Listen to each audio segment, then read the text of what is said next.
मेरी आवाज जा रही है तो मुझे ये याद दिलाइए कि लास्ट क्लास में लास्ट चीज क्या थी जो हमने डिस्कस करा था।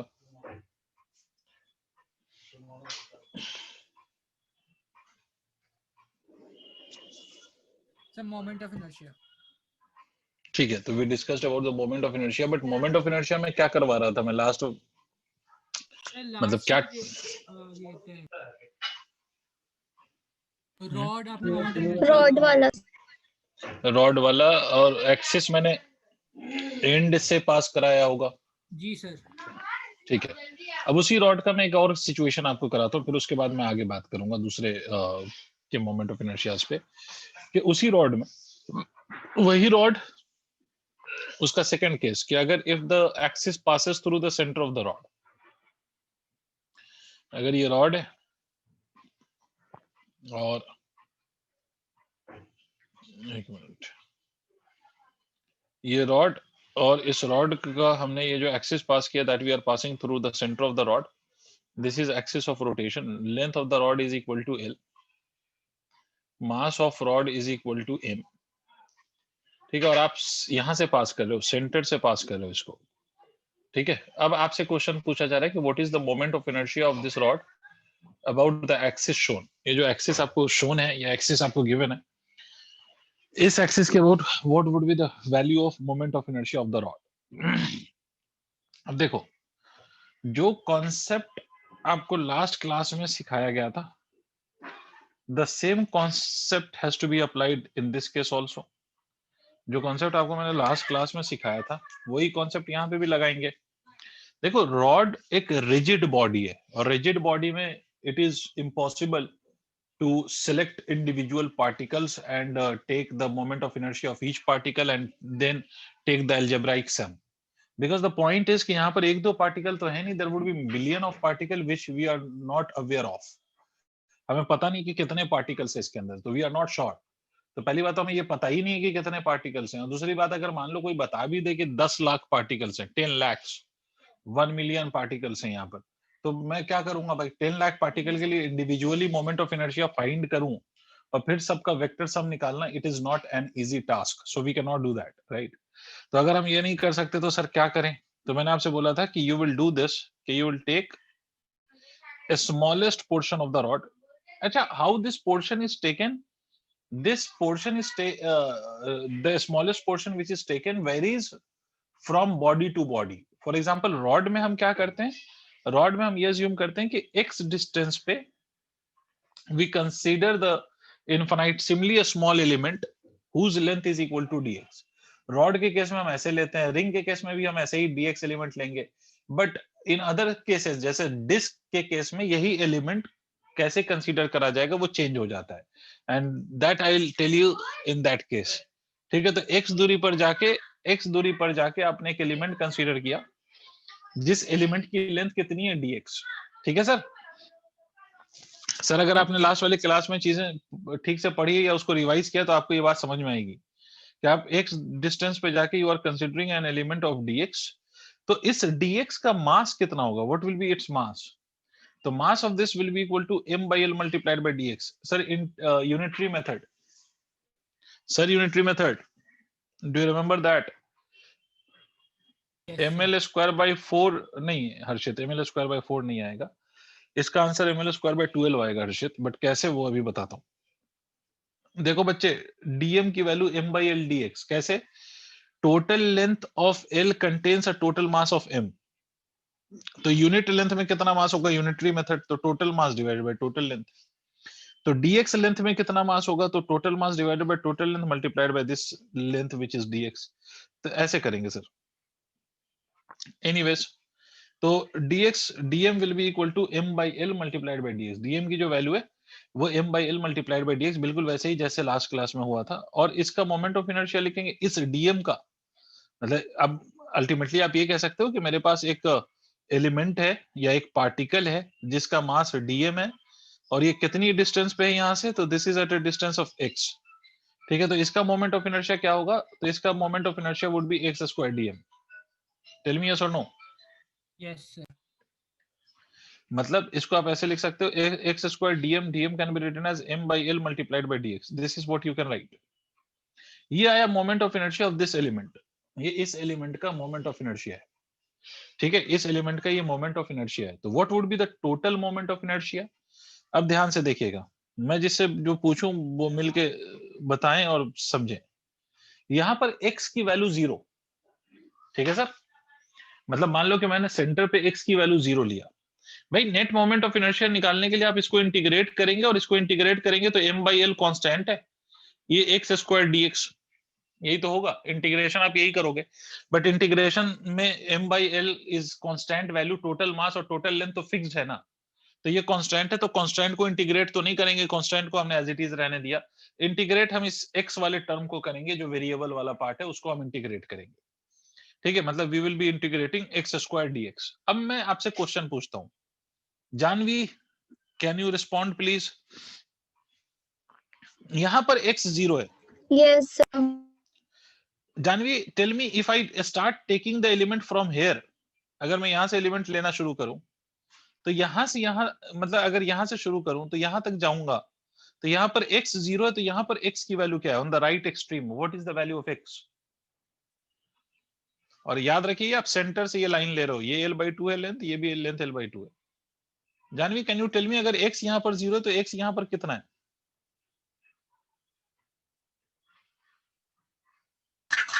Sir, 2x.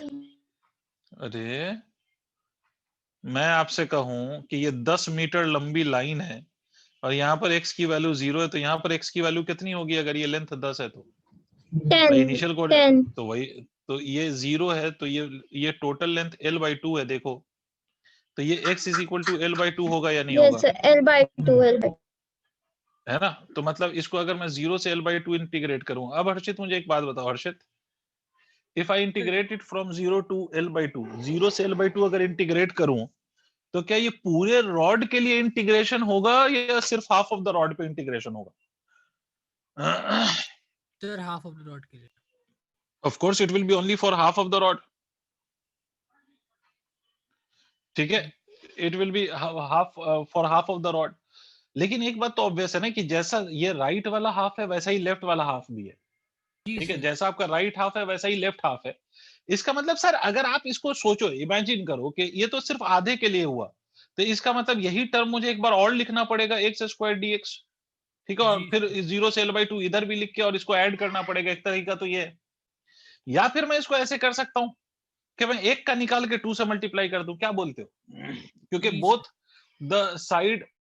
Both the sides are similar और आइडेंटिकल, तो इसका मतलब एक का निकालिए 2 से मल्टीप्लाई कर दीजिए सिंपली, तो ये क्या हो जाएगा sir, I is equal to m/l into 2 as it is, x² का इंटीग्रेशन करेंगे आप x³ फ्रॉम 0 से l/2। देखिए आपको यहां तक अगर समझ में आ गया है, यहां तक नोट करिए, if there is any step which you haven't understood yet please ask.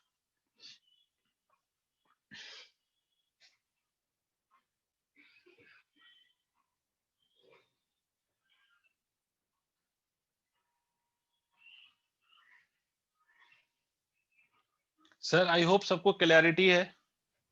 Sir if हम यू, ये एक ही हाँ, स्टेप में ही कर सकते हैं, मतलब पूरी रॉड के लिए डायरेक्टली? नहीं यू कैन नॉट, बिकॉज आप जो एलिमेंट आप जहां पे ले रहे हो ना, उसकी distance you are taking from the centre, तो because you are taking this distance from the centre और उसको x कह रहे हो, तो you can not treat this as to be the whole complete rod from 0 to l, because ये जो distance है 0 से l तक जा ही नहीं सकती ना, on the right side you have only half of the rod, so this distance can extend up to l/2, this cannot extend up to whole l। Okay sir. Sir और एक और चीज पूछनी थी, अगर हम जी, लोग ये ओरिजिन रॉड के किसी एंड पे मानते हैं और हम हम्म, इंटीग्रेट करते हैं l/2 से कंप्लीट l तक का, देखो तो द प्रॉब्लम वुड बी कि आप ओरिजिन वहां पे मानते हैं where you consider the axis of rotation, yes sir. Because देखो पार्टिकल का जो डिस्टेंस आप कंसीडर करते हो you take it from the axis of rotation. अब आपको एक्सिस ऑफ रोटेशन फिक्स है कि that is at the centre, तो you can not shift that axis, right? जी सर। जी सर। और जो है ना, वो होता है फिर, हम्म, तो मैं कह रहा था सर वो क्या होगा फिर अगर हम नहीं मानते हैं, ओरिजिन स्टार्टिंग से ही मानते हैं? नहीं नहीं, स्टार्टिंग से तो हम मान ही नहीं सकते ना, क्योंकि देखो ये ओरिजिन यहाँ पर मानना is not an issue. The okay okay. Point is कि अगर मैं इस एलिमेंट को एक पार्टिकल की तरह ट्रीट कर रहा हूं, तो इस एलिमेंट का मोमेंट ऑफ इनर्शिया मुझे उसी एक्सिस के अबाउट लिखना पड़ेगा ना, जिस एक्सिस के अबाउट पूरे बॉडी का मोमेंट ऑफ इनर्शिया मुझसे पूछा गया है। यस सर समझ आई बात? आप अपनी मर्जी से इस एक्सिस को यहाँ पर तो नहीं शिफ्ट कर सकते। यस तो सर देखो ओरिजिन हम अपनी मर्जी से चूज नहीं कर रहे हैं। द रीजन इज कि ओरिजिन तो भाई किसी भी पॉइंट का डिस्टेंस हम वहां से मेजर करेंगे जहां पे एक्सिस ऑफ रोटेशन है, तभी हम इस फॉर्मूले को लिख सकते हैं m into r का स्क्वायर। ये सर समझ गया मैं, वो सेंटर ऑफ ठीक मास है, में था। हाँ वो आप सेंटर ऑफ मास में कर सकते थे। सेंटर ऑफ मास में ओरिजिन से कोई लेना देना नहीं होता सेंटर ऑफ मास का। आप ओरिजिन कहीं पर भी ले लीजिए तो position of centre of mass remains unaltered, तो वहां कर सकते हैं, बट मोमेंट ऑफ इनर्शिया में नहीं कर सकते। ठीक है, समझ तो गया बेटे ये 2m और ये 3 कांस्टेंट है, इसको बाहर कर सकते हो 3l। अब लिमिट रखो तो x क्यूब, x की अपर लिमिट l/2 का क्यूब माइनस ऑफ 0, ये तो करेंगे। तो i is equal to 2m divided by 3l, ये कितना हो जाएगा? ये हो जाएगा l क्यूब बाई 8। ठीक है सर, तो ये वैल्यू आप सॉल्व करिए, ये वैल्यू आ जाएगी आपकी ml square by 12। The answer is given by सक्षम, बिल्कुल सही, सिंप्लीफाई करके उसने आंसर बताया है। बट अगर आप इसको सॉल्व करेंगे, हर बच्चा सॉल्व करके देख ले, this you will getting it as ml square by 12। बेटा आप इस बात को समझो कि जब आप एंड वाली एक्सिस के अबाउट आपने मोमेंट ऑफ इनर्शिया निकाला था इन द लास्ट क्लास, तो ये मोमेंट ऑफ इनर्शिया आया था ml स्क्वायर बाई 3। जब आप यही एक्सिस सेंटर पे लेते हो और सेंटर के अबाउट निकालते हो, तो यही आंसर आता है ml स्क्वायर बाई 12। समझे? यस सर तो इसका मतलब आपको ये बात मतलब प्रूफ भी हो गई कि moment of inertia varies with the axis of rotation chosen. तो मोमेंट ऑफ इनर्शिया जो है वो एक्सिस ऑफ रोटेशन पर डिपेंड करता है और वो उसके अकॉर्डिंग वेरी करता है।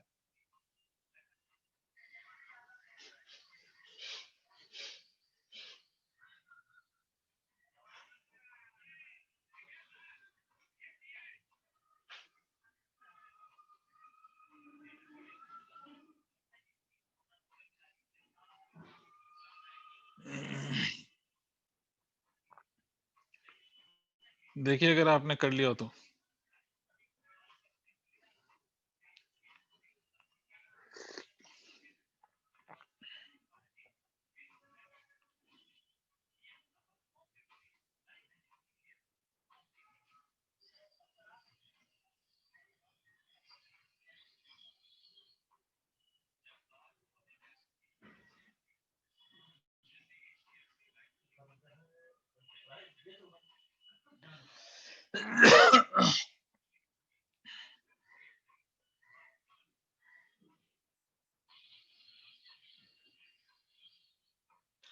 डन।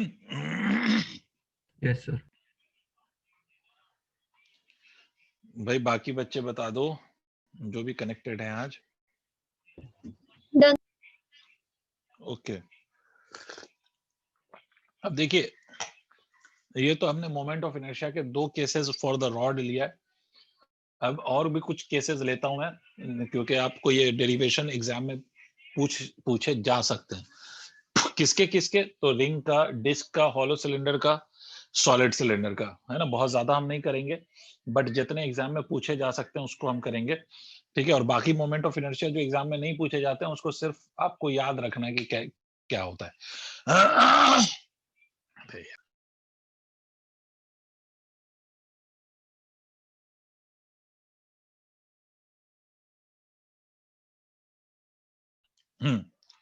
तो अब देखिए सर, अब नेक्स्ट मोमेंट ऑफ इनर्शिया लिखिए, moment of inertia of ring.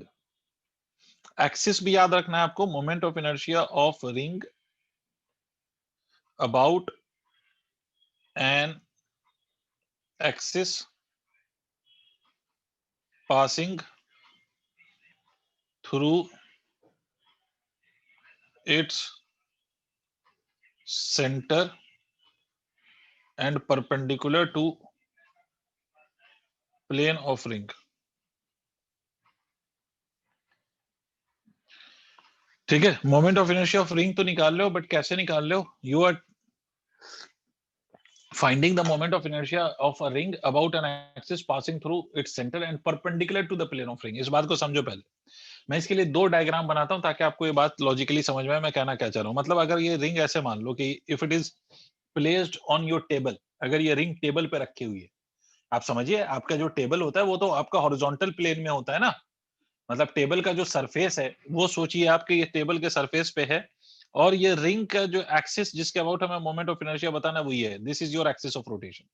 समझ में आई बात? Please tell me. मतलब अगर ये रिंग आपके हॉरिजॉन्टल प्लेन में है तो आपका जो एक्सिस ऑफ रोटेशन है वो वाई एक्सिस है। अरे हाँ ना बोल। Yes sir. इसको अगर आप सोचो कि आप इसको ऊपर से देखो, है ना, ऊपर से, इसको टॉप व्यू कह सकते हैं आप, टॉप व्यू। अगर आप इसको ऊपर से देखेंगे तो आपको ऊपर से बस ये दिखाई देगा, ये ऐसे सामने ऊपर से आप देखें तो ऊपर से देखने पर तो यही दिख रहा होगा ना आपको। सामने से देखोगे तो ऐसे दिखेगा, ये फ्रंट व्यू है। और ऊपर से अगर आप देखोगे तो जैसा मैं अभी बना रहा हूं उसको ऐसे बना देते हैं, मतलब इसी को आप ऐसे रख दो, हो ऐसे। ये आपका टॉप व्यू है। टॉप व्यू मतलब ऊपर से देखने पर आपको यही दिखाई दे रहा होगा, ये एक्सिस ऑफ रोटेशन है। इस रिंग का रेडियस मान लीजिए आर है, तो हमें इस रिंग का मोमेंट ऑफ इनर्शिया निकालना है। क्या निकालना है? Moment of inertia. तो फिर से पहला स्टेप क्या होगा? मोमेंट ऑफ इनर्शिया निकालना है तो हम सबसे पहले एक छोटा सा एलिमेंट ले लें। मैंने कहा रॉड और रिंग में एलिमेंट एक ही तरह से लेते हैं। ये छोटा सा एलिमेंट ले लिया, मान लो इस डीएल ले लिया हमने। अरे बोलो। Yes sir. ठीक है। Yes. पूरे रिंग का रेडियस आपको दिखाई दे रहा है, रिंग का रेडियस आर है, और मान लीजिए कि पूरे रिंग का mass is equal to M है। रिंग का टोटल मास एम है। मुझे कोई बता सकता है डीएल में कितना मास होगा? अच्छा, इस बात को ऐसे समझो, रिंग का जो मास है वो उसके लेंथ पे होगा या नहीं होगा, पहले तो ये बताओ। Mass of the ring, will it be on the length of the ring और not? Yes of course. Yes. अगर आप कोई रिंग देखते हो तो उसका मास उसके एरिया पे थोड़ी ना होता है, उसके लेंथ पे होता है, सरकमफ्रेंस में ही तो होगा उसका मास। तो आप इसमें कितना मास है वो कैसे लिखेंगे? देखो, वेरी गुड हर्षित। इसका जो मास है वो लिखने के लिए आपको टोटल मास रिंग का कितना है, M, divided by total length कितना होगा, 2 पाई आर, मल्टीप्लाइड बाय कितना, DL. This value will be equal to DM. ये तो होगा, दिस इज द मास। ठीक है। अच्छा, मुझे एक बात बताओ, ये एक्सिस ऑफ रोटेशन है और ये आपका एलिमेंट है, ये आपका एलिमेंट है, ये वाला एलिमेंट है। मुझे एक बात बताओ, इस एक्सिस ऑफ रोटेशन से इस एलिमेंट का डिस्टेंस, परपेंडिकुलर डिस्टेंस, रेडियस ही तो है। जी सर। यार सबको समझ में आया? अगर मैं एलिमेंट यहां पर भी लेता तब भी परपेंडिकुलर डिस्टेंस आर होता, यहां लेता तब भी परपेंडिकुलर डिस्टेंस आर होता। क्यों? क्योंकि देखो, अगर तुम इसको, रिंग को आप हॉरिजॉन्टल प्लेन में रख रहे हो तो axis of rotation Y axis के अलॉन्ग है। तो मतलब अगर आप परपेंडिकुलर डिस्टेंस देखेंगे तो परपेंडिकुलर डिस्टेंस किसी भी एलिमेंट का, अगर यहां पर देखो तो किसी भी एलिमेंट का परपेंडिकुलर डिस्टेंस एक्स एक्सिस के अलॉन्ग आएगा। तो आपका ये जो एक्सिस ऑफ रोटेशन है वो वाई है, तो वाई और एक्स आपस में ऐसे ही परपेंडिकुलर हो गए। तो इसका मतलब है, अगर मैं इसका मोमेंट ऑफ इनर्शिया लिखूं तो मैं क्या लिखूंगा, perpendicular distance which is R square multiplied by what, multiplied by DM. जिसको हम ऐसे भी लिख सकते हैं, आर स्क्वायर, डीएम की वैल्यू आपने लिखा है M upon 2 pi are multiplied by DL. यहां तक आप नोट करिए तो मैं आगे बताऊं।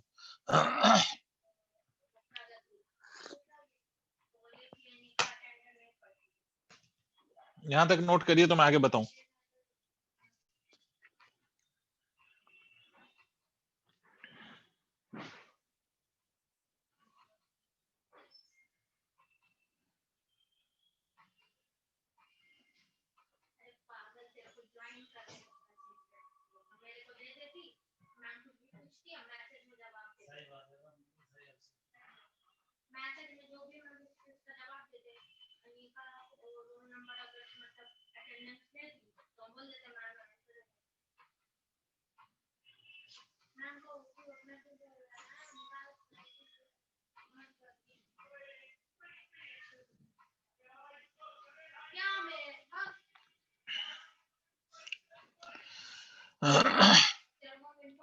नोट कर लीजिए तो बताइएगा प्लीज।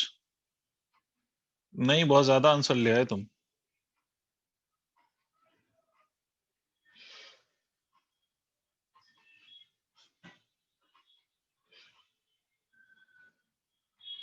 ये आंसर ज्यादा हो गया हर्षित। यहां तक नोट कर लिया भाई सबने? यार कुछ यस सर। जितने Yes. कनेक्टेड है वही हाँ ना बोल लो यार।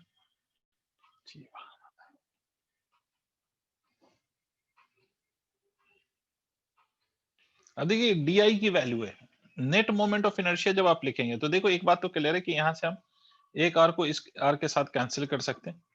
तो नेट मोमेंट ऑफ इनर्शिया में हमें इंटीग्रेट करना पड़ेगा इस पूरे टर्म को, that is m r divided by 2 pi multiplied by dl. Undoubtedly अगर आप देखो तो m is the total mass, r is the radius, ये कांस्टेंट है, 2 पाई भी अपने आप में कांस्टेंट है। इंटीग्रेशन आप करेंगे डीएल का। विभूति विभूति विभूति Yes, sir. बेटे अगर मैं ऐसा ऐसा ऐसा ऐसा डीएल अगर पूरे लेंथ पे ऐड करता जाऊं तो ये डीएल का पूरा यहां से स्टार्ट करके वापस यहां घूमूंगा तो टोटल कितना आ जाएगा? ये सारे डीएल को अगर मैं ऐड करूं तो what will be the total length that you will gate? अगर आप ऐसे छोटे छोटे एलिमेंट को आप ऐड करते जाओ तो आपको टोटल लेंथ कितनी मिलेगी if you are doing this on the ring? नहीं समझी? अच्छा मैं तुमसे ये कहूं कि Sir, ये 2 हाँ pi. हाँ बोलो बोलो बोलो, बिल्कुल सही बोलिए, बोलो 2 pi r. Yes, sir, 2 pi dl r. Dl add करते जाएंगे तो पूरा सरकमफ्रेंस मिलेगा, तो पूरा circumference is what 2 pi are.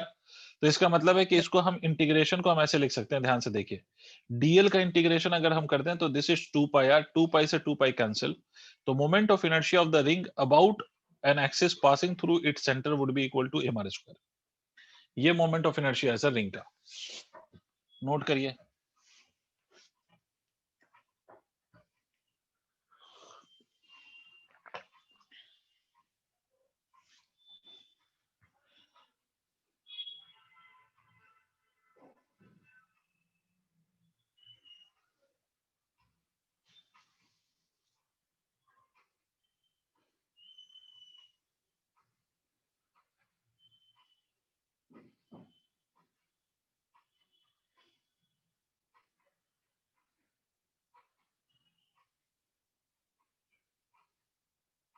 Done.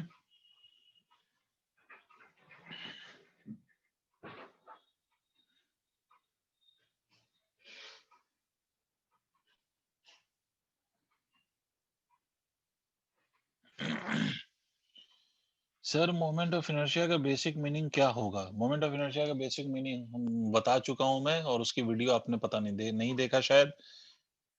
Moment of inertia का बेसिक मतलब होता है कि the effort to rotate a body about a given axis of rotation is called as moment of inertia. ये कम से कम मैंने 10 मिनट एक्सप्लेन किया होगा, वीडियो में देख लीजिएगा, कि किसी भी बॉडी को किसी पर्टिकुलर एक्सिस के अबाउट अगर मुझे घुमाना है, ठीक है, तो उसके लिए मुझे कितना एफर्ट लगाना पड़ेगा, कितना ज्यादा या कितना कम, the measure of that effort is known as moment of inertia, अगर बेसिक तरीके से हम समझे तो। खैर ये नोट कर लिया हो तो आगे बढ़े।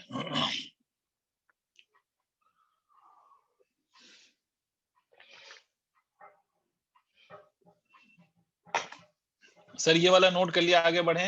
Yes sir. ठीक है आगे बढ़ते हैं। सर हमने मोमेंट ऑफ इनर्शिया निकाला रिंग का, रिंग का मोमेंट ऑफ इनर्शिया है एम आर स्क्वायर। एक बात याद रखो, एम आर स्क्वायर, अगर आर की वैल्यू 2 आर होगी तो 2 आर का स्क्वायर लिखा जाएगा, मतलब आर मतलब रेडियस है, ठीक है, आर का मतलब रेडियस। जैसे अगर मैं आपसे ये कह दूं कि भाई ये रिंग है, इसका मास मान लीजिए कि मैं आपसे कह दूं कि मास इज कैपिटल एम, और इसकी रेडियस मैंने 2 आर कहीं पर लिख दिया, तो अब ये मत कह दीजिएगा कि moment of inertia is equal to m r square, ये नहीं लिख दीजिएगा। इस केस में मोमेंट ऑफ इनर्शिया आप लिखेंगे एम इंटू 2 आर का स्क्वायर। समझ आई बात? रेडियस है वो, रेडियस अगर आर है तो आर का स्क्वायर, और अगर वो 2 आर है तो 2 आर का स्क्वायर। अब देखो moment of inertia of hollow cylinder, because बिल्कुल सेम है तो इसलिए मैं इसी के साथ करा रहा हूं। हॉलो सिलेंडर का मोमेंट ऑफ इनर्शिया उतना ही आता है जितना रिंग का मोमेंट ऑफ इनर्शिया आता है, अबाउट द सेम एक्सिस। देखो अगर मान लो ये हॉलो सिलेंडर है, आप ऐसा इमेजिन करो कि ये आपका हॉलो सिलेंडर है, this is your hollow cylinder this way, और ये इस हॉलो सिलेंडर का एक्सिस ऑफ रोटेशन है, ठीक है। इट्स हॉलो सिलेंडर, हॉलो का क्या मतलब? अंदर में मटेरियल नहीं है, अंदर में मटेरियल नहीं है, there is no material inside the cylinder, तो अंदर का मटेरियल खोखला है, खाली है, ठीक है। और इसका जो रेडियस है, let that radius be r, clear. मान लो लेंथ बी एल मान लेते हैं। अब इस हॉलो सिलेंडर का, अच्छा मुझे एक बात बताओ, हॉलो सिलेंडर मतलब अंदर मटेरियल नहीं है, तो हॉलो सिलेंडर का मास कहां पे होगा? अंदर होगा या सिर्फ उसके सरफेस पे होगा? सर सिर्फ सरफेस पे होगा। भाई कोई भी सिलेंडर अगर हॉलो है तो अंदर तो मटेरियल ही नहीं है ना, तो अंदर तो एयर है, तो इसका मतलब मटेरियल कहां पर है? सिर्फ उसके सरफेस पर है सर। तो अगर वो उसके सिर्फ सरफेस पे मटेरियल है तो उसका मास भी कहां होगा? सिर्फ उसके सरफेस पे होगा ना, जहां मटेरियल वहां उसका मास। तो अब हमसे क्वेश्चन में ये पूछा जा रहा है कि what would be the moment of inertia. तो बेटे एक बात सोचो, अब यहां पर एक बात समझना, मुझे एलिमेंट्री पोर्शन लेना है फिर से, because this cylinder is a rigid body, am I right? अब मुझे एलिमेंट्री पोर्शन लेना है। क्या लेना है? Elementary portion. तो आप मुझे बता सकते हैं कि इसमें एलिमेंट्री पोर्शन कैसा लूं जिसको बार बार रिपीट करने पर सिलेंडर बन जाए? चलो रिंग। मैं बताता हूं। Very good. इसमें एलिमेंट्री पोर्शन ऐसा लो जिसको बार बार रिपीट करने पर रिंग बन जाए। तो ये elementary portion sir, sorry, elementary portion जो यहाँ पर आएगा वो रिंग होगा, क्योंकि अगर रिंग के ऊपर रिंग के ऊपर रिंग रखते जाओ, सोचो अगर आपने एक रिंग लिया कुछ डायमीटर 10 सेंटीमीटर का, फिर उतने ही का डायमीटर का रिंग रख दिया आपने, फिर उसी के ऊपर उतने ही का रिंग रख दिया, एंड सो ऑन। अगर आप एक रिंग के ऊपर दूसरा रिंग के ऊपर तीसरा रिंग, एंड सो ऑन, अगर आप रखते जाएंगे तो आपको नहीं लगता कि पूरा सिलेंडर फॉर्म हो जाएगा? तो आप देखिए, मतलब यहाँ पर जो एलिमेंट्री पोर्शन है, बच्चों मेरी बात सुनो, यहाँ पर जो एलिमेंट्री पोर्शन है that would be a ring. Elementary portion क्या होगा?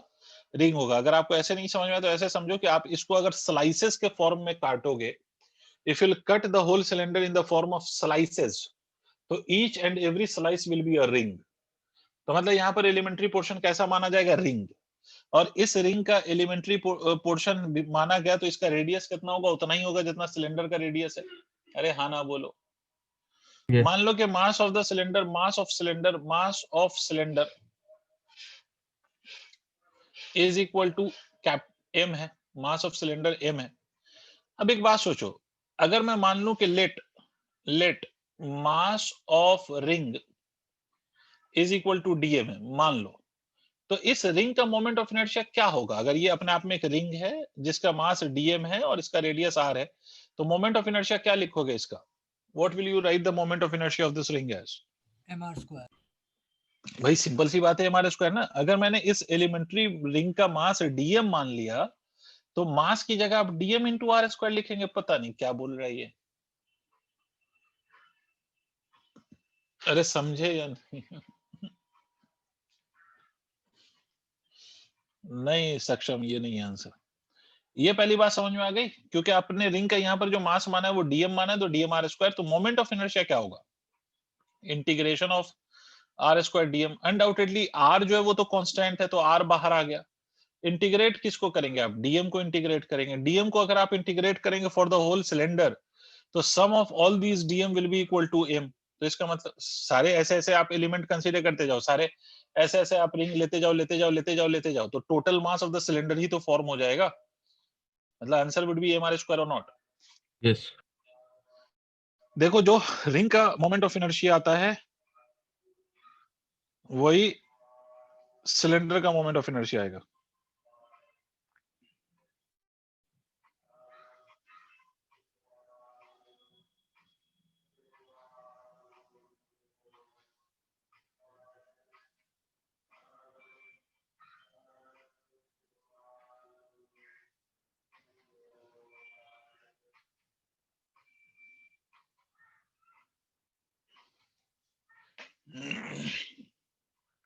सर तो इसमें लेंथ से कोई फर्क नहीं पड़ता है? बिल्कुल नहीं पड़ता है। आपने लेंथ क्यों दिया था सर? तो लेंथ अगर मैं ज्यादा इसको डिफिकल्ट बना के ड्राइव नहीं करना चाहता था, इसलिए मैंने नहीं किया ऐसे। वरना अगर आप ऐसे करते ना, ऐसे करते तो भी वो ज्यादा डिफिकल्ट बना के भी यही आंसर आता। मैंने उसको ज्यादा आसान रख के कर दिया है। आप डीएम की वैल्यू निकालते ना, क्या नाम है आपका, सक्षम, तो आप लिखते एम डिवाइडेड बाई, यहाँ पर जो मास है वो एरिया पे है, तो एम बाई यहाँ पर लेंथ नहीं लिखा जाएगा, m by curved surface area. और कर्व्ड सरफेस एरिया जहां तक मुझे याद है 2 पाई आर एल होता है। Yes. ए बेटा, ठीक है, ये आप लिखते हैं 2 pi are multiplied by l multiplied by the area of this ring, है ना, क्योंकि इतनी एरिया में आपको लिखना है, वो बहुत ज्यादा लंबा हो जाता है, तो इसलिए मैंने इसको आसान रखा है, आसान तरीके से ड्राइव किया। तो फिर यहाँ पर आप लिखते रिंग के लिए आप लिखते 2 pi r d are, area को आप लिखते रिंग के 2 पाई आर मल्टीप्लाइड बाय, मान लो इसकी थिकनेस हमने मान लिया कुछ डी आर मान लिया, ठीक है, तो 2 pi are into D R लिखते, फिर उसके बाद उसको सॉल्व वॉल्व करते पूरी प्रॉपर लिमिट लेके, तो आपका फाइनल आंसर यही आता, जिसको मैंने आसान तरीके से ऐसे कर दिया कि मैंने रिंग के मास को डीएम ही मान लिया और उसके बाद इसको इंटीग्रेट कर दिया। तो बेसिकली कहने का ये मतलब है कि अगर इस एक्सिस के अबाउट आप ले रहे हो, axis which is passing through the centre of the cylinder and along the axis of the cylinder pass हो रही हो अगर axis, तो उसके अबाउट जो मोमेंट ऑफ इनर्शिया है वो लेंथ पे डिपेंड नहीं करता, it is independent of the length. ठीक है sir? Okay, sir. Yes, sir. Okay, moving on. I'm giving you will be talking about the next moment of inertia. Next moment of inertia लिखिए, moment of inertia of disk about an axis passing through its center and perpendicular. Perpendicular पूरा लिखना पड़ेगा क्या? चलो पूरा ही लिख देता हूं, perpendicular to plane of disk। आप ये हेडिंग नोट करो। मैं 2 मिनट में आया, है ना? 2 मिनट मेरी आवाज नहीं जाएगी तो कंफ्यूज मत होना, मैं 2 मिनट में आई विल बी बैक।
जी सर, तो मोमेंट ऑफ इनर्शिया हमें किसका निकालना है? डिस्क का निकालना है। किस एक्सिस के अबाउट निकालना है?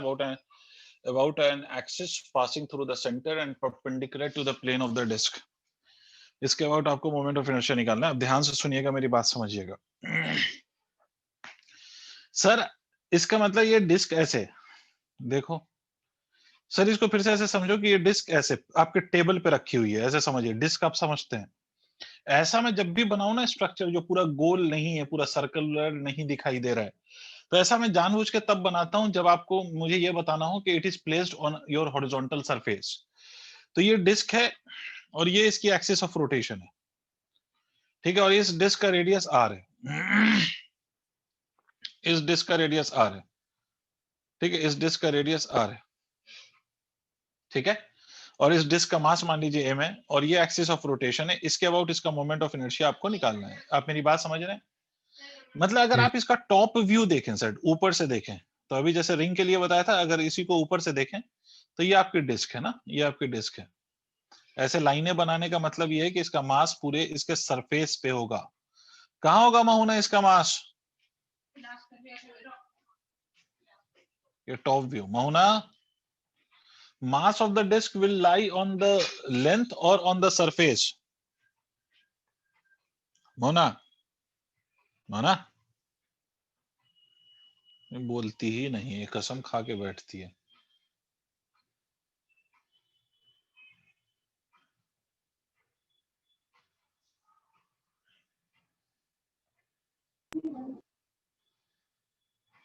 Mona, can you hear me Mona?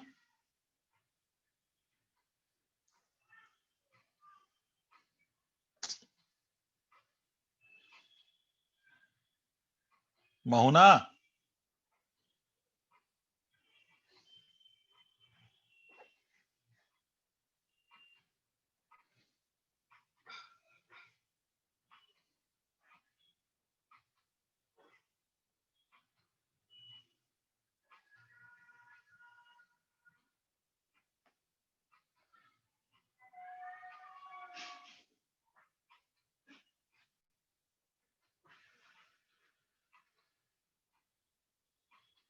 पता नहीं इस लड़की के साथ क्या प्रॉब्लम है।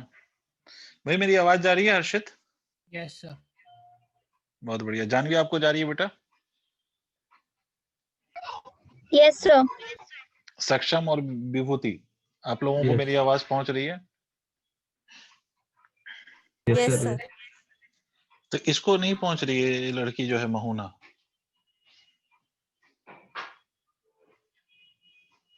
क्या सीन है, पता नहीं क्या करते हैं। एनीवेज, नहीं, खैर चलो, एक बात तो आपको समझ में आ रही है कि डिस्क का जो मास होगा वो उसके पूरे सरफेस पे होगा ना। डिस्क का मास उसके पूरे सरफेस पे होगा। डिस्क का मास उसके लेंथ पे तो नहीं हो सकता, डिस्क का मास उसके पूरे सरफेस पे होगा। ये बात समझ में आ रही होगी आपको। अब देखो बेटा, सरफेस एरिया अगर मैं डिस्क का लिखूं, जितने बच्चे हैं वो लोग समझें इस बात को, सरफेस एरिया ऑफ डिस्क, अगर मैं डिस्क का सरफेस एरिया लिखूं तो ये होता है पाई आर स्क्वायर। अगर मैं सरफेस एरिया ऑफ डिस्क लिखूंगा तो it is equal to pi r square.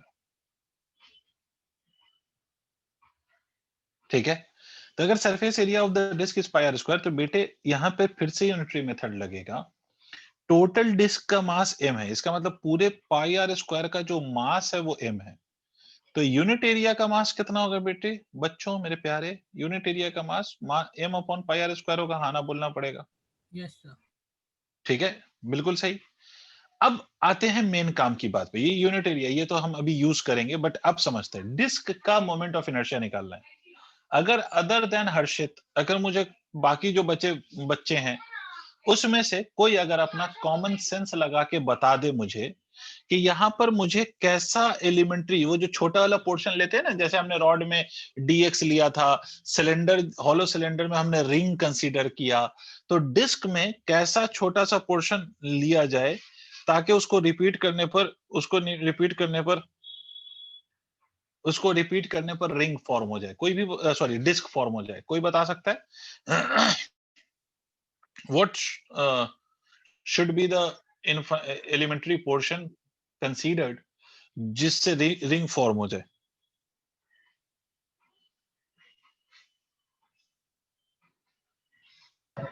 Sir sector. क्या बेटा? सेक्टर नहीं। सेक्टर अगर ले लोगे ना, the moment you will take the sector, मतलब एरिया, एरिया का इंटीग्रेशन आपको नहीं आता। अभी जो आप इंटीग्रेशन जानते हो वो लेंथ के टर्म्स में, उसको लाइन इंटीग्रल कहते हैं। और सोचो, और सोचो, और कोई सोचे।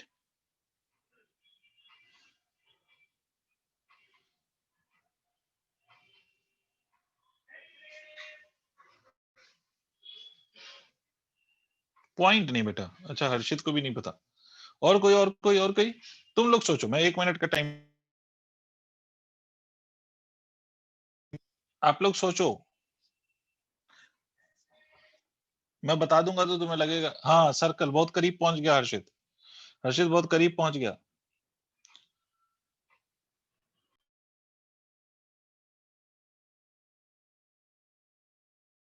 हर्षित बहुत करीब पहुंच गया। सर इट्स इसमें not circle but it's a ring. Circle नहीं, रिंग। कैसा बेटा एलिमेंट्री पोर्शन? सोचो ना, रिंग। आप अगर रिंग लो, है ना, ये एक रिंग लिया, ये दूसरी रिंग लिया, मतलब ये दूसरी नहीं बल्कि ये पूरी रिंग ले रहा हूं ना, ये पूरी रिंग ले रहा हूं, ये रिंग और ये भी रिंग, ये रिंग और ये भी रिंग, रिंग रिंग रोजेस, ये ऐसे, ये रिंग ले रहा हूं। ठीक है बेटे, जी सर। इसकी थिकनेस मान लो डी, इसकी रेडियस मान लो आर है, इसकी रेडियस मान लो आर है, और थिकनेस क्या है? तो थिकनेस मान लो इसकी डी आर है। ठीक है, ये रिंग लिया एलिमेंट। इतना नोट करो ताकि मुझे स्क्रीन पे जगह मिल जाए ताकि मैं आगे लिख सकूं। पहले इतना नोट करो, यहाँ पर elementary portion will not be the circle, it will be a ring. Circle मतलब रिंग है। सर बट ये रिंग लेंगे तो हमें क्या कहते हैं, एक छोटी रिंग फिर बड़ी रिंग, उससे बड़ी रिंग, ऐसे करते करते हमें एक और बार मतलब उसके लिए रेडियस स्पेसिफाई करनी पड़ेगी 0 से लेकर r तक का। हाँ फिर से बोलो। सर मैं कह रहा हूँ इसमें जैसे पिछली बार सिलेंडर लिया था तो उसमें रेडियस सेम थी, इस बार हम लेंगे तो हमें 0 से लेकर r तक का लिमिट लगानी पड़ेगी रिंग के लिए। बिल्कुल बिल्कुल बिल्कुल, अभी करेंगे वो, डोंट वरी। इंटीग्रेशन हम कैसे करेंगे वो तो अभी सीख लेंगे हम। Done sir. वो आप उसके लिए बेफिक्र रहिए। पहले ये समझ में आया कि रिंग, सोचो ना, अगर ये रिंग के बाद रिंग, जैसे सबसे छोटी सी रिंग, फिर इससे जस्ट बड़ी बड़ी रिंग इसके बाद रखूं, फिर इससे जस्ट बड़ी रिंग इसके बाद रखूं, ऐसा रखता जाऊं तो डिस्क फॉर्म हो जाएगा या नहीं? ये पूरा ऐसे रखता जाऊं तो ये डिस्क फॉर्म हो जाएगा या नहीं? सोचो, पहले ये समझ आया है रिंग क्यों, ये क्लैरिटी है, बाकी तो मैं सॉल्व कर दूंगा। सक्षम और हर्षित, तुम ही दो बच्चे बोलते हो तो यार प्लीज बोल दो यार, वरना फिर मैं पढ़ा ही नहीं पाऊंगा। हाँ सर आ गया सर। तुम लोग भी एकदम चुप ही हो जाओगे तो फिर मैं नहीं पढ़ा पाऊंगा भाई, मैं हाथ खड़े कर लूंगा, फिर किसी कोई और पढ़ा दे आप लोगों को। सर हाँ बताइए बताइए सर बताइए, अगर पूछिए। रिंग रिंग मतलब रिंग रिंग रखते जाएंगे तो एक पॉइंट पे आगे एक छोटा सा मतलब कोई जगह तो रह ही जाएगी ना बीच में। हाँ मतलब वो जगह अगर आप देखें तो प्रैक्टिकली तो बड़ा इम्पॉसिबल सा काम है उसको फिल करना, तो एक पॉइंट ही रखा जाएगा वहां पर। मतलब बिल्कुल सही कह रहे हो कि अगर ये सबसे छोटा भी लेंगे रिंग तो उसका कुछ ना कुछ तो रेडियस होगा, बट उस इतना छोटा होगा कि उतने छोटे रेडियस को हम निगलेक्ट मान सकते हैं। वो जो जगह खाली रह जाएगी उसको ऑलमोस्ट नेग्लिजिबल करा जा सकता है अपने लिए। अगर मान लो जैसे मैं आपसे कह रहा हूँ कि radius of the ring is 1 metre, और आपकी जो जगह खाली रह गई उस खाली जगह का जो रेडियस है वो 0.001 सेंटीमीटर खाली रह गया, ऐसा मान लो, तो ऑब्वियसली इसके कंपैरिजन में इसको तो नेग्लेक्ट कर ही सकते हैं ना। बिल्कुल तू दिमाग सही चला रहा है, बट ये नेग्लिजिबल है हमारे लिए। ठीक है, क्लियर बेटे? Okay sir. अच्छा एक बात और समझो, ये रिंग मैं अलग करके दिखा रहा हूँ, ये जो मैंने रिंग बनाया है ये अलग करके दिखा रहा हूँ, मुझे इसका मास चाहिए होगा, मुझे इस रिंग का मास चाहिए होगा। ध्यान से देखना, इस रिंग का मास, इस रिंग का मास, इस रिंग का, ये मैं अलग करके दिखा रहा हूँ फिर से ताकि तुम्हें क्लियर हो जाए। इस रिंग का मास, इस रिंग का रेडियस अगर हम देखेंगे आर है, इस रिंग का रेडियस हम देखेंगे आर है, और इसकी थिकनेस कितनी है, डी आर है। ये हमने माना है ना, सॉरी स्मॉल आर माना है इसका रेडियस, तो इसका रेडियस स्मॉल आर है और इसकी थिकनेस डी आर है। अब इसका मास, इस रिंग की पहले मैं एरिया लिख रहा हूं, वो देखो, एरिया ऑफ ये ring, area of this ring, ये कैसे लिख रहा हूं ये ध्यान से पहले समझो। रिंग का एरिया मैं लिख रहा हूं 2 pi r d r, where 2 pi r is the length and d r is its thickness. नहीं आया? आया अब सर। बच्चा, अब तुमने पूछा नहीं, मैं बताता हूं बच्चा मुझसे डाउट क्या पूछता है। बच्चा ये कहता है कि मास्टर इसका एरिया पाई आर स्क्वायर सीधा सीधा क्यों नहीं लिखा आपने? तो मैं बच्चे से ये कहता हूं कि देखो, पाई आर स्क्वायर अगर आप पूरा रिंग का एरिया लिखोगे तो इसका मतलब ये पूरी एरिया, लेकिन क्या Yes, पूरे एरिया पे मास है या सिर्फ उसके थिकनेस पे मास है? थिकनेस पे ही इसीलिए हमने इसको 2 पाई आर डी आर लिखा। क्या रॉकेट साइंस है या समझ आ गई बात? आ गई सर। भाई अगर मैं सीधा पाई आर स्क्वायर लिख दूं इसका मतलब होगा कि सर्कल के अंडर में जो एरिया है पूरी एरिया, बट मास यहाँ पर पूरी एरिया पे नहीं है, इसलिए तो हम इसको 2 पाई आर डी आर लिखेंगे। Length multiplied bye thickness, length है 2 पाई आर और थिकनेस कितना है, डी आर, तो 2 pi are multiplied by d r. तो अब इसका मास हम लिखें डीएम, तो कैसे लिखेंगे? देखो यूनिट मास इतना है, यूनिटरी मास जिसको हमने नाम दिया m upon pi r square, multiplied by 2 pi r d r. यार नहीं आया, तो एक पाई से एक पाई कैंसिल, तो डीएम की value 2m divided by r square into r d r. बेटा यहां तक अगर आपको समझ में आ गया तो बताओ। आ गया सर। यस और because because it is a ring, हम सिर्फ इसकी बात कर रहे हैं ना अभी, रिंग की, तो रिंग का मोमेंट ऑफ इनर्शिया क्या होता है? रिंग का मोमेंट ऑफ इनर्शिया होता है मास इनटू इसके रेडियस का स्क्वायर, और जो रिंग हमने माना उसका रेडियस हमने स्मॉल आर माना है, तो डी आई की वैल्यू कितनी हो जाएगी, 2m upon r square multiplied by r d r multiplied by r square. देखो अगर तुम सबको यहां तक क्लियर हुआ हो तो भाई, ऐसा नहीं कि हर्षित और सक्षम ही सिर्फ बताएगा, बाकी सारे से मैं पूछ रहा हूँ, सबसे मैं पूछ रहा हूँ कि अगर आप सबको ये बात समझ में आ गई है तो प्लीज चेक कर देख लीजिए।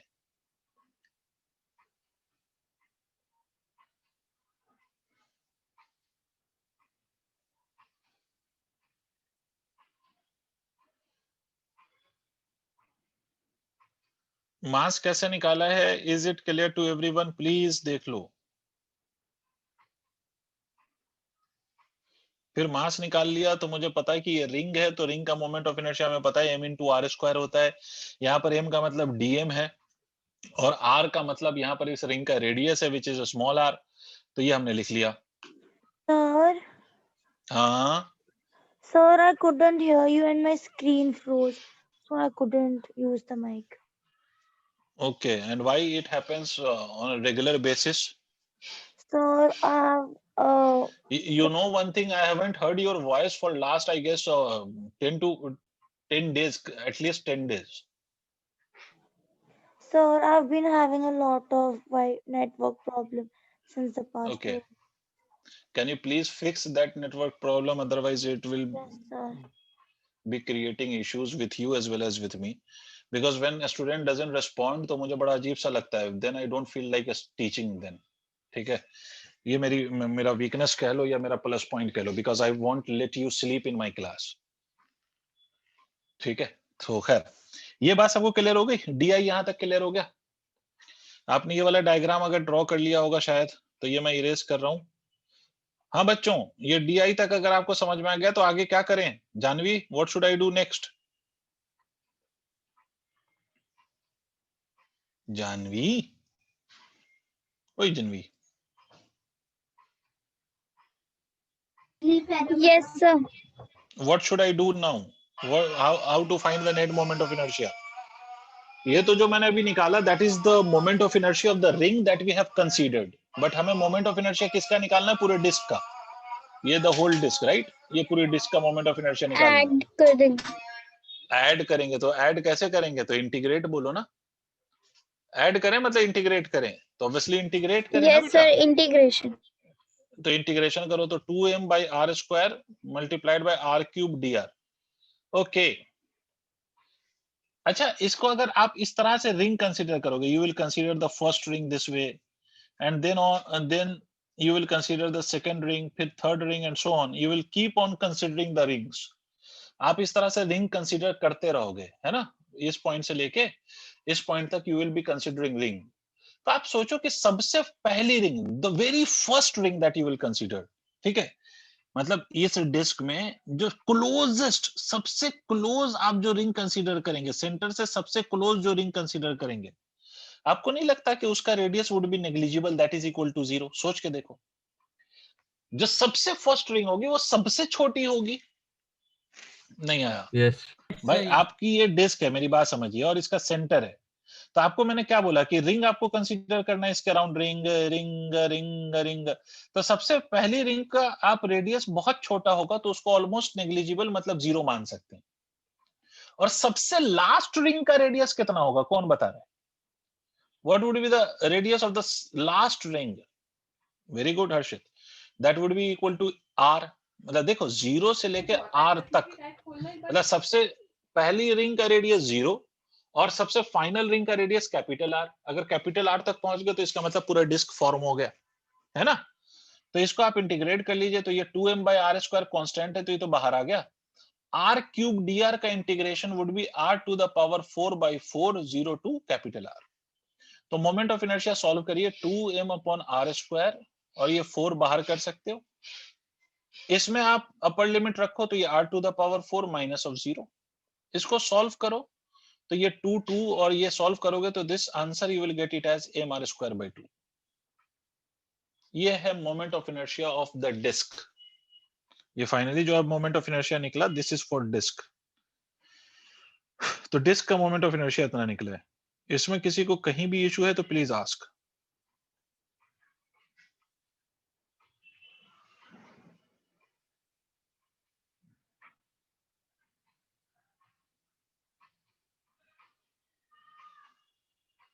No doubt, sir. Done sir. Good.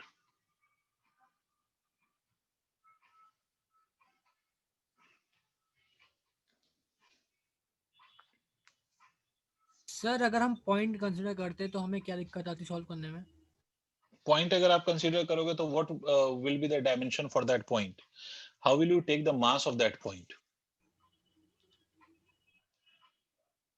Sir because यही इफ यू आर कंसीडरिंग, नहीं, capital because M if you by r नहीं कर सकते ना, तो पॉइंट का एरिया कहां से लाओगे? सर वो नहीं, वो सर मैं वो समझ गया सर। हम क्या करेंगे सर, पहली हम 2 बार इंटीग्रेट करेंगे, मतलब जैसे एडिशन करेंगे हम पहले सेंटर से लेकर उसके रेडियस तक के लेंथ तक का एक लाइन जैसी उसमें पहले पॉइंट्स को इंटीग्रेट करेंगे, उसके बाद उसी लाइन को इंटीग्रेट करते करते पूरे सर्कल का मतलब 2πr कवर कर लेंगे। पता नहीं भैया ये कौन सा मेथड है, ये कौन सी तरकीब बता रहे हो, ये तो मेरे पल्ले ही से बाहर चली गई। पॉइंट कहाँ पे मानेंगे पहले तो ये बताओ, सेंटर मतलब आप जो सेंटर पे आप पॉइंट लोगे, और एक्सिस ऑफ रोटेशन भी कहाँ पर है, सेंटर पे। जी सर। तो इस पॉइंट का मोमेंट ऑफ इनर्शिया क्या होगा, 0 होगा। मैं ये नहीं कह रहा, मतलब सिर्फ उसमें नहीं मानेंगे, पूरे डिस्क को पॉइंट्स का कलेक्शन समझेंगे। ठीक है, पॉइंट का कलेक्शन आपने समझ लिया, तो मतलब पॉइंट का कलेक्शन समझ लिया, तो एलिमेंट्री पोर्शन तुम कह रहे हो ना कि पॉइंट मानेंगे, यही कहना चाह रहे हो? जी सर। ठीक है, मैंने ये एलिमेंट्री पोर्शन पॉइंट मान लिया, ठीक, मान लो ये r डिस्टेंस पे है, तो इस एलिमेंट्री पोर्शन का मास क्या होगा सर? यही पाई स्क्वायर बाय, नहीं सॉरी, m बाय पाई। कैसे हो जाएगा, कैसे हो जाएगा, कैसे हो जाएगा? m by pi r square, तो it's the unit mass. Unit mass मतलब अगर मैं डिस्क लूं जिसका एरिया यूनिटी के बराबर हो, तो उसका जो मास होगा वो m by pi r square होगा। जी से समझ गया मैं आपके। ठीक है, बट अगर मैं पॉइंट का मास निकालना चाहता हूं तो पॉइंट के एरिया से मल्टीप्लाई करना पड़ेगा, and the moment you are considering this as a point, तो पॉइंट कंसीडर कर ही लिया तो उसका डायमेंशन तो 0 हो गया। जी सर, जी सर, जी सर। अगर है ना, हम तो sir you can line consider करेंगे जैसे। नहीं कर सकते बेटा, लाइन करोगे तो उसका एरिया, लाइन की एरिया होती है क्या?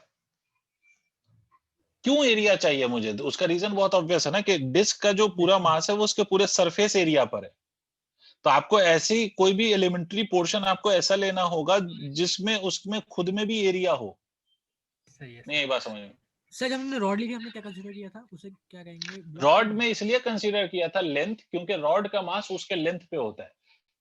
फर्क समझो, रॉड का मास उसके लेंथ पे होता है, तो इसलिए अगर मैं कोई स्मॉल लेंथ कंसीडर करूंगा तो उस लेंथ में मास लिख सकता हूं, क्योंकि मास पर यूनिट लेंथ है, ये mass per unit length multiplied by dx। समझ रहे हैं आप? समझ गया सर, समझ गया। लेकिन जहां पर मास लेंथ पे नहीं बल्कि एरिया पे हो, तो एलिमेंट्री पोर्शन भी आपको ऐसा लेना होगा जिसमें एरिया हो, तभी आप उसको सॉल्व कर पाएंगे। Yes sir. चलिए मूविंग ऑन, इसी तरह से एक और कर लो, उसके बाद मैं थ्योरम सिखा देता हूं। थ्योरम भले मैं प्रूफ नहीं करूंगा because it is not in this year's syllabus of class 11th, वो एक्सक्लूड कर दिया गया फॉर दिस ईयर या फॉर दिस सेशन, तो इसलिए मैं उसको ड्राइव तो नहीं करूंगा, but I will tell you how to apply that theorem. उससे रिलेटेड क्वेश्चन जरूर बता दूंगा, थ्योरम बता दूंगा, थ्योरम एक्सप्लेन कर दूंगा, बट ड्राइव नहीं करूंगा। तो मोमेंट ऑफ इनर्शिया, उससे पहले लेकिन एक और चीज कर लो, moment of inertia of solid cylinder. Solid cylinder किस एक्सिस के अबाउट? तो the axis that I will draw, उस एक्सिस के अबाउट, मतलब you are having a solid cylinder. ठीक है, इसको भी मैं आसान तरीके से ड्राइव करूंगा। You are having a solid cylinder. Solid का क्या मतलब हुआ? सॉलिड का मतलब ये हुआ कि material is inside the body as well as on the surface of the body. इसका रेडियस आर है। भाई सॉलिड सिलेंडर का क्या मतलब हुआ कि अगर सॉलिड सिलेंडर का मतलब हुआ कि भाई उसका मटेरियल जो है वो बॉडी सिलेंडर के अंदर भी है और सिलेंडर के सरफेस पे भी है। This is the meaning of this solid cylinder. अब मेरा आपसे एक छोटा सा क्वेश्चन है, मुझे एक बात बताओ, अगर मैं इस सॉलिड सिलेंडर में एलिमेंट्री पोर्शन लूं, या इसको ऐसा समझो कि जैसे मैंने हॉलो सिलेंडर को कहा था आपको कि एलिमेंट्री पोर्शन लेने के लिए cut it into slices. Hollow cylinder को जब आपने स्लाइसेस के फॉर्म में काटा था तो आपने ये बोला कि sir each slice is a ring. इसी तरह से अगर मैं सॉलिड सिलेंडर को स्लाइसेस के फॉर्म में काटूं तो each slice would be what? Obviously, very good Harshit, each slice would be a disc. सबको समझ में आई बात? अगर मैं इसको स्लाइसेस के फॉर्म में काटूं, स्लाइसेस समझते हो ना, चाकू लो, नाइफ लो और इसको काटो, ठीक है, स्लाइसेस के फॉर्म में, तो आपको जो हर स्लाइस मिलेगा वो एक डिस्क मिलेगा। वो अपने आप में एक डिस्क होगा, पतला पतला पतला पतला पतला पतला पतला पतला, बहुत पतला डिस्क आप कंसीडर करिए इसका, बहुत पतला पतला पतला पतला डिस्क। बहुत पतला पतला क्यों? क्योंकि एलिमेंट्री पोर्शन की तरह हम इसको ट्रीट कर सकें। तो इस डिस्क का भी तो रेडियस आर ही होगा। और मान लो कि mass of elementary disc, elementary disc is dm, ये मान लेते हैं मास है एलिमेंट्री डिस्क का। और मास ऑफ सिलेंडर जो है आपका, mass of cylinder is equal to m मान लीजिए। तो मुझे एक बात बताइए कि अगर ये डिस्क है तो elementary moment of inertia of elementary disc कितना होगा? तो अभी आपने फॉर्मूला पढ़ा है कि मोमेंट ऑफ इनर्शिया का फॉर्मूला, डिस्क के मोमेंट ऑफ इनर्शिया का फॉर्मूला होता है mr²/2, am I right? Yes sir, disc के मोमेंट ऑफ इनर्शिया, यहाँ पर मास की जगह आप dm लिख दीजिए, रेडियस इज r²/2, ठीक है। तो नेट मोमेंट ऑफ इनर्शिया क्या होगा? नेट मोमेंट ऑफ इनर्शिया के लिए इसको इंटीग्रेट करेंगे, आप इंटीग्रेट करेंगे तो r²/2 बाहर आ जाएगा, dm का इंटीग्रेशन। अगर आप सारे डिस्क के मास को आप ऐड कर दो, सारे डिस्क के मासेस को आप ऐड कर दो, तो व्हाट विल यू गेट? अगर आप यहां से स्टार्ट करो डिस्क कंसीडर करना और सारे को ऐड कर दो, तो obviously you will get the total mass of the whole cylinder which is m, तो mr²/2, मतलब वही आया जो डिस्क का आ रहा था। मतलब सॉलिड सिलेंडर का moment of inertia is same as the moment of inertia of the disc, और हॉलो सिलेंडर का moment of inertia is same as the moment of inertia of the ring. Yes sir,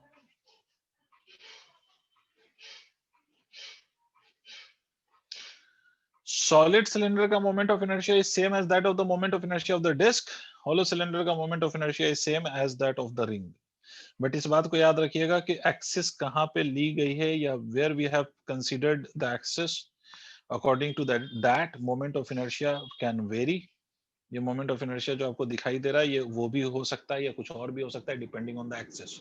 but अभी जो axis जिसके about मैंने ये करवाया है आपको ड्राइव, उसके अबाउट तो mr²/2 ही होगा, एंड आई होप सबने नोट कर लिया होगा।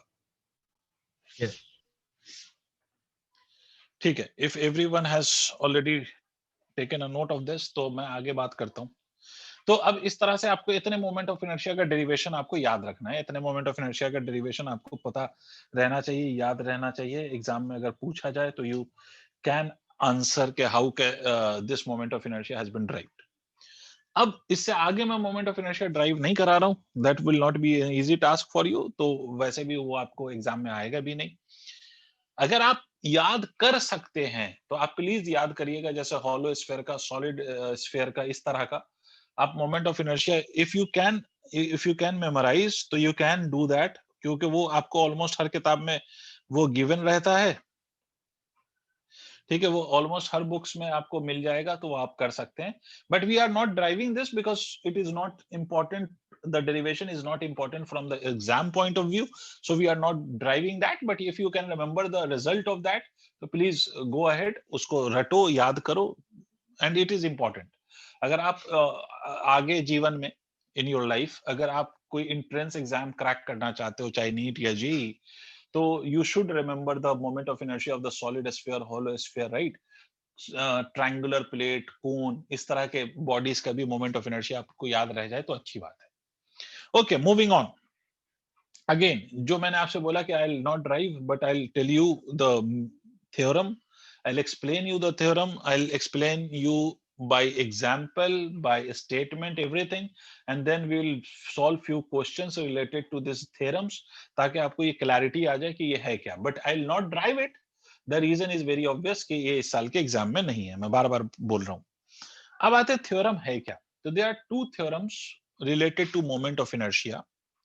One is called as parallel axis theorem and another one is called as perpendicular axis theorem. There are two theorems. एक का नाम है perpendicular axis theorem और दूसरे का नाम है parallel axis theorem. दो थ्योरम है, वन बाय वन हम दोनों का मतलब समझेंगे, दोनों को अप्लाई करना सीखेंगे। पहला theorem which is called as parallel axis theorem. तो पहले तो आप समझिए parallel axis theorem. I'll explain you first. Then you will write the statement. ठीक है, पहले हम थ्योरम समझते हैं।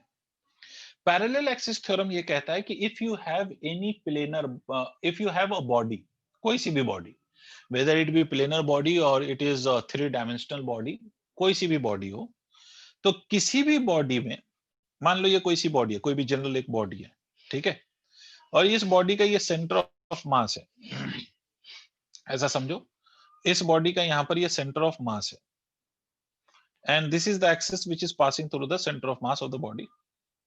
और आप ऐसा मान लें कि mass of the body is equal to m, mass of body is equal to m. कोई भी जनरल बॉडी है जिसके सेंटर से एक एक्सिस हमने पास करा दिया, which is passing through the center, this axis, ये सेंटर ऑफ मास से पास होने वाली एक्सिस है। अगर मुझे इस बॉडी का moment of inertia, if I know the moment of inertia of this body about this axis which passes through the center of mass, तो मैं इस बॉडी का मोमेंट ऑफ इनर्शिया किसी भी ऐसी एक्सिस के अबाउट फाइंड कर सकता हूं, मैं इस बॉडी का मोमेंट ऑफ इनर्शिया किसी भी ऐसे एक्सिस के अबाउट फाइंड कर सकता हूं जो एक्सिस इस सेंटर से पास होने वाली एक्सिस के पैरेलल है। नहीं आया, फिर से सुनो। If I know the moment of inertia of the body about an axis passing through the centre of mass, then I can find the moment of inertia about any other axis which is parallel to the axis passing through the center of mass. अगर मुझे parallel to, अगर मुझे ये parallel to मतलब अगर मुझे axis जो पास हो रही है सेंटर ऑफ मास से, अगर मुझे ये क्या कह रहा हूं, अगर मुझे ये सेंटर ऑफ मास से पास होने वाली एक्सिस के अबाउट मुझे मोमेंट ऑफ इनर्शिया पता है, तो कोई भी दूसरी एक्सिस जो सेंटर ऑफ मास से पास होने वाली एक्सिस के पैरेलल है उसके अबाउट मैं मोमेंट ऑफ इनर्शिया निकाल सकता हूं। और कैसे? By using this formula which I am going to write now. और यहां पर मान लीजिए डी क्या है, तो डी इज परपेंडिकुलर, ये साइन परपेंडिकुलर के लिए यूज होता है, perpendicular distance between two axis. Two axis में एक एक्सिस कौन सी है, which is passing through the centre of mass, और दूसरी कौन सी एक्सिस है, which is parallel to the axis passing through the centre of mass. तो moment of inertia about this parallel axis will be written as moment of inertia about the centre of mass plus of mass of the body multiplied by its square of distance between the two axis. फिर से मेरी बात सुनो, I parallel is equal to ICOM plus of MD square. Did you understand the meaning? Please tell me frankly. Did you understand what Yes, is sir. this theorem? ठीक है, मतलब अगर आपको किसी भी बॉडी का मोमेंट ऑफ इनर्शिया उस body के सेंटर से पास होने वाली एक्सिस के अबाउट अगर पता है, if you know the moment of inertia of the body about an axis passing through its centre of mass, then the moment of inertia about any other axis parallel to the axis passing through the center of mass would be given by this formula. समझे? जी sir. मतलब moment of inertia of a body about an axis parallel to the axis passing through center of mass of the body would be equal to sum of moment of inertia of the body about an axis passing through center of mass and product of mass of body and square of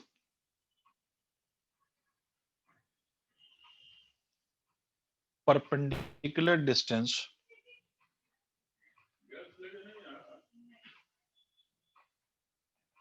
between two axes। ये लिखिए sir, ये लिखिए, तो मैं आपको example समझाता हूं, मैं इसको अप्लाई करके समझाता हूं, मैं इसका एप्लीकेशन आपको समझाता हूं, पहले ये लिख लीजिए।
ये नोट कर लो तो बताओ, ताकि मैं इसका हाँ, सर। एग्जांपल ले सकूं। ठीक है, मैं इसके एग्जांपल भी समझा सकूं ना, इसका एप्लीकेशन समझा सकूं। हो गया बच्चों? सक्षम ने तो नोट कर लिया। What about others? Can we proceed with the example? Okay. So I'm erasing this so that we can take few of the example problems in which we can understand the application of this theorem. तो अब देखो, मैं बिल्कुल basic से आपको समझाता हूँ। जैसे फॉर एग्जांपल लेट अस से वी हैव अ रॉड। अब देखिए, रॉड के सेंटर ऑफ मास से पास होने वाली एक्सिस, कल हमने इसके अबाउट मोमेंट ऑफ इनर्शिया निकाला था, इफ यू रिमेंबर। तो रॉड का सेंटर ऑफ मास उसके ज्योमेट्रिकल सेंटर पे होता है। देखो, सारे बॉडी का सेंटर ऑफ मास उसके ज्योमेट्रिकल सेंटर पे हो, ये it is not necessary, but हमें मालूम है कुछ बॉडीज का होता है ज्योमेट्रिकल सेंटर पे। जैसे फॉर एग्जांपल रॉड, तो रॉड का centre of mass always lies at its centre. Am I right? ठीक है, तो खैर मुझे ये मालूम है कि अगर if the rod has a mass of equal to m and the length of the rod is equal to L, if the rod has this mass and length, so we know the moment of inertia of the rod about the axis passing through the center of mass, that is I cum, this is equal to ml square by 12. Clear? अब अगर मुझसे कोई बोल दे कि sir ये axis है और ये एक्सिस है which is parallel to this axis passing through centre of mass, और ये बोला कि आपसे ये वाली जो डिस्टेंस है from the centre, let that be equal to L/4, इसके अबाउट मुझे मोमेंट ऑफ इनर्शिया पूछा गया है। तो पहली बात मुझे ये पता है कि ये वाली एक्सिस और ये वाली एक्सिस पैरेलल है ना, ये तो दिख रहा है मुझे। दूसरी बात, मुझे सेंटर ऑफ मास के about I know the moment of inertia which is ml square by 12। तो सिंपली मैं इस एक्सिस के अबाउट अगर मोमेंट ऑफ इनर्शिया लिखूंगा तो मैं क्या लिखूंगा? मैं लिखूंगा moment of inertia about the centre of mass which is ml square by 12 plus of mass of the whole rod multiplied by the square of distance between them, that is L/4 का square. I hope आपको समझ में आ गया हो। Yes. तो I की value क्या हो जाएगी? I की वैल्यू हो जाएगी ml square by 12 plus of ml square bye 16। अब जो भी सॉल्व करके आ जाए that will be your answer. समझे? देखो, इसमें कंडीशन बस ये है कि आपको सेंटर ऑफ मास से पास होने वाली एक्सिस के अबाउट मोमेंट ऑफ इनर्शिया पता होना चाहिए, और दूसरी एक्सिस जिसके अबाउट आप मोमेंट ऑफ इनर्शिया निकालना चाहते हो, that has to be parallel to the axis passing through the centre of mass of the body.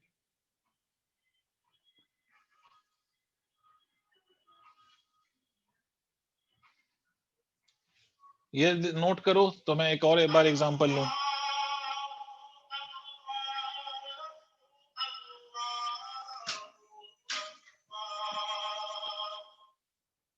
Done?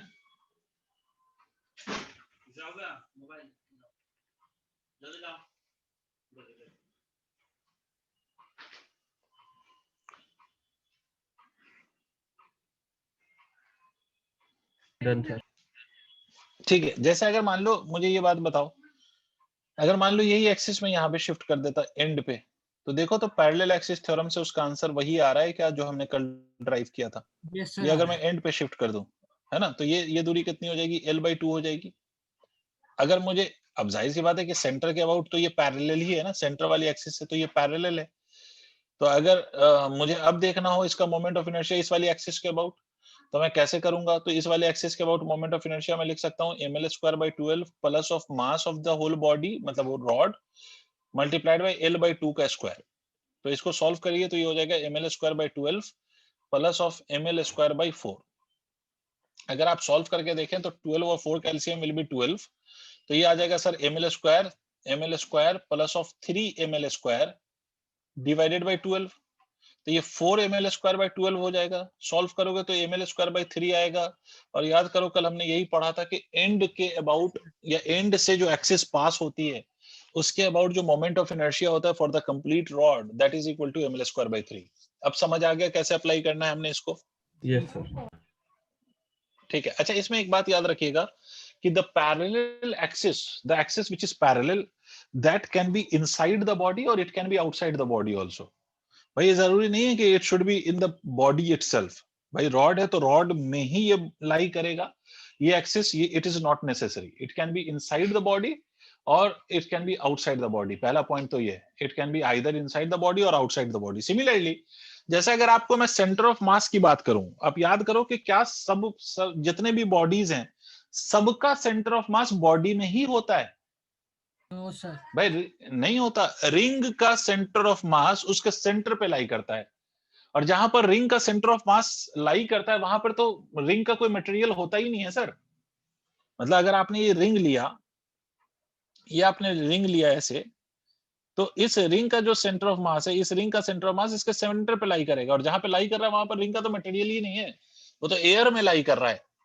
तो उसी तरह से पैरेलल एक्सिस थ्योरम में both the axis which are parallel to each other, out of which one is passing through the centre of mass and another one is parallel to that, these two axes can be inside the plane of the body or outside the plane of the body. Don't worry about that. नहीं आई बात समझ? अरे हाँ ना बोल, पक्की बात है एकदम। ये जरूरी नहीं है कि दोनों मतलब बॉडी के अंदर ही होगा तभी आप अप्लाई कर सकते हो, बॉडी के बाहर भी होगा तब भी आप अप्लाई कर सकते हो।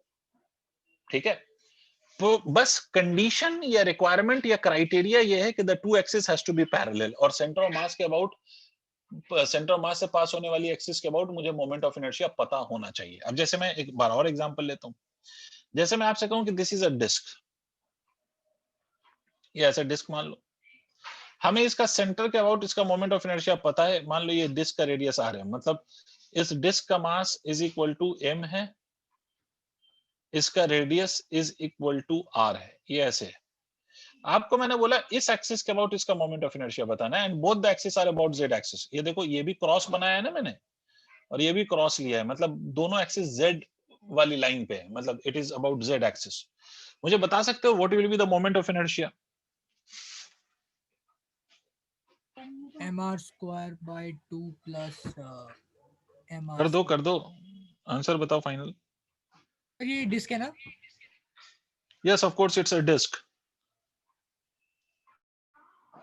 It's a disc. 3 mr square by 2.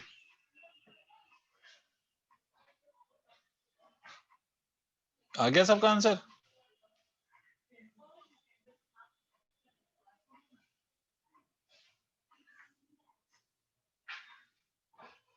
Yes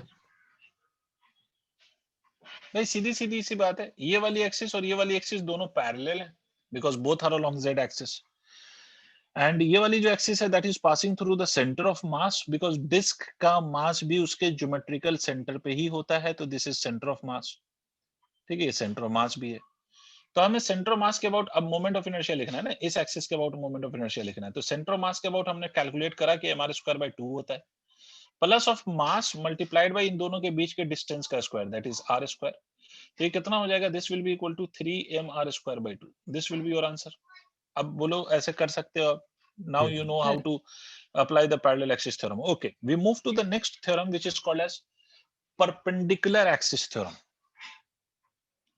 अब दूसरा थ्योरम है which is related to moment of inertia and that is called as perpendicular axis theorem. अब याद रखना कि इस थ्योरम के बाद फिर अब हमारे चैप्टर में कुछ चीजें रह जाएंगी, जैसे काइनेटिक एनर्जी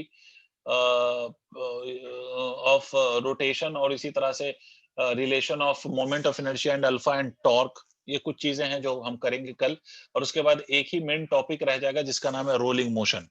तो मोर और less will try to complete as much as we can in tomorrow's class, but फिलहाल एक और चीज हम समझ लेते हैं कि what is perpendicular axis theorem। दूसरा थ्योरम, इसका नाम है perpendicular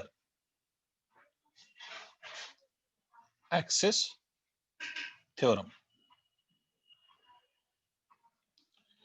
अब देखिए ये याद रखिएगा कि it is applicable for planar body, जिसको बुक्स में प्लेनर लमाइना भी लिखते हैं, लमीना या लमाइना जो भी कह लो। प्लेनर बॉडी मतलब we will be having 2 dimensional bodies, planar body. ठीक है, याद है को parallel axis theorem was applicable for planar body या 3 डायमेंशनल बॉडी, उससे कोई फर्क नहीं पड़ता, वो दोनों के लिए एप्लीकेबल है। बट ये जो थ्योरम बता रहा हूं it is applicable for planar bodies. अब परपेंडिकुलर एक्सिस थ्योरम क्या कहता है इस बात को समझिए। मान लीजिए फिर से कोई जनरल बॉडी है, ध्यान से सुनिएगा जो मैं आपको सुना रहा हूं, ये कोई जनरल बॉडी है, ऐसे कोई जनरल बॉडी है।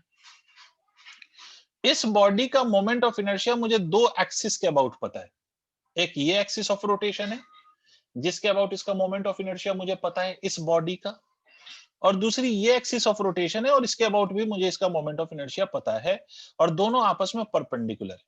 नहीं आ रही बात समझ? For example let's say it is x axis, let's say it is y axis. मुझे बॉडी का मोमेंट ऑफ इनर्शिया दो परपेंडिकुलर एक्सिस के अबाउट पता है और दोनों axis is inside the plane of the body.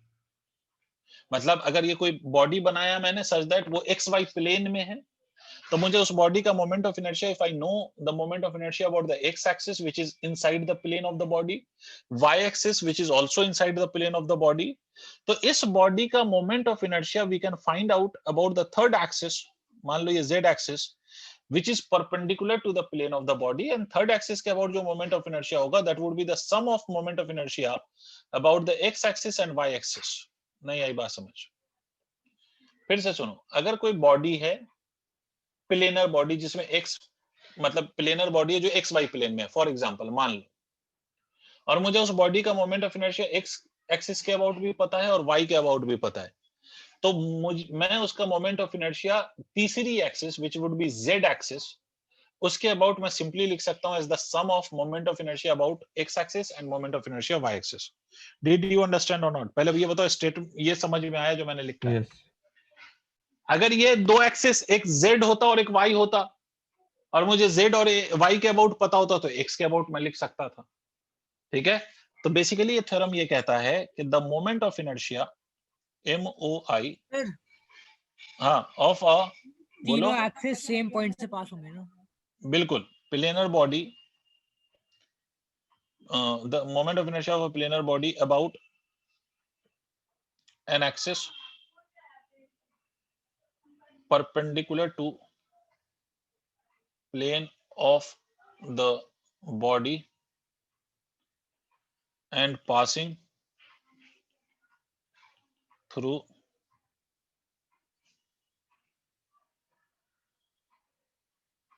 नहीं है तो आप ऐसे लिख लें perpendicular to the plane of the body will be equal to the sum of moment of inertia of the body about two perpendicular axes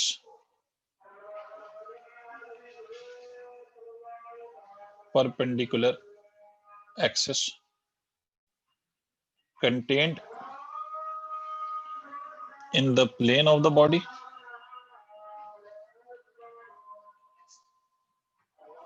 and